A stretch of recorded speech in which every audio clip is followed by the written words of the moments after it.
All right, let's dive in and decode one of Africa's most iconic animals, the zebra. You know them, you love them, famous for those incredible black and white stripes. But these wild relatives of the horse are so much more than just their pattern.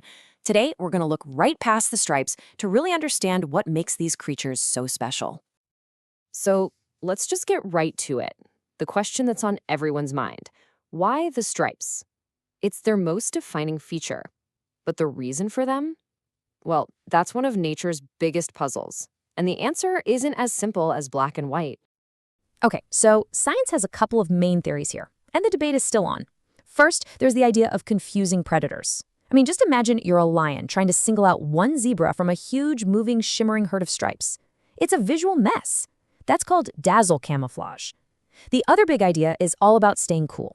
The theory goes that the black stripes absorb heat while the white ones reflect it, which actually creates these tiny little air currents over their skin. It's like having your own personal built-in air conditioning system. Pretty smart, right? And get this, those stripes are not just some random pattern. Every single zebra has a stripe pattern that's completely unique, just like a human fingerprint. And this isn't just a cool fact, it's absolutely crucial for them. It's how they recognize each other in a massive herd, how a mother finds her foal, and how families stick together. So, if every zebra has its own unique ID, how does that work inside a group? Well, let's take a look at life inside the dazzle. And yep, that's really what a group of zebras is called, to see how they're structured. And yes, you heard that right. A group of zebras is called a dazzle, or sometimes a zeal. Honestly, is there a more perfect name for them? It just perfectly captures that crazy, mesmerizing effect you get when you see a whole herd running together. You see, zebra life is all about family.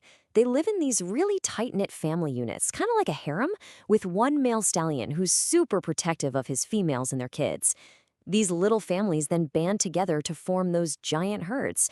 But it's anything but a silent crowd. They are constantly talking to each other with barks and snorts, and all those eyes and ears working together, that's their number one defense against danger.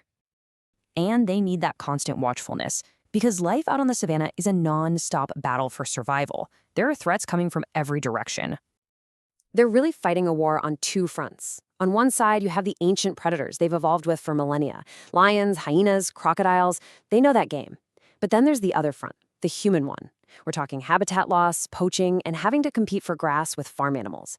These modern threats are changing their world fast. So, when you're faced with a world like that, what do you do?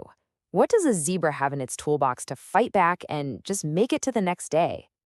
Well, it turns out they are incredibly well equipped.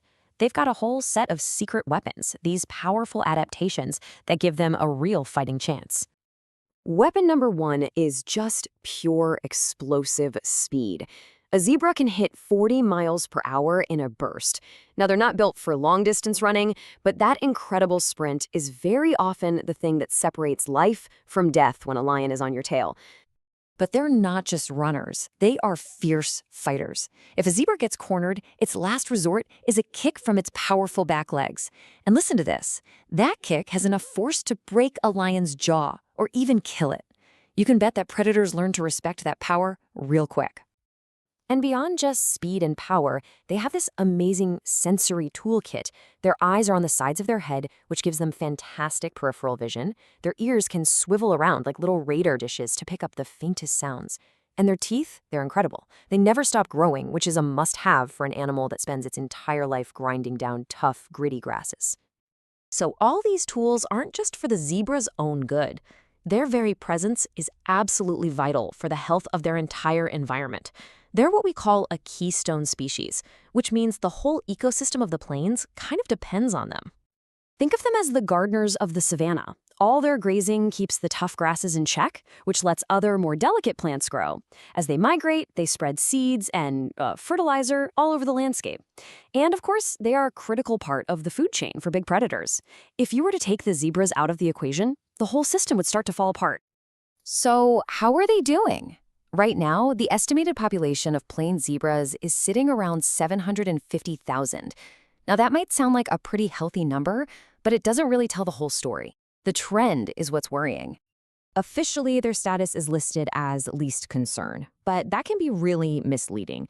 The reality is much more complicated. Some local populations are really struggling, and their numbers are dropping because of all those pressures we talked about. Their future is definitely not set in stone. And the journey for each zebra to make it to adulthood is a tough one.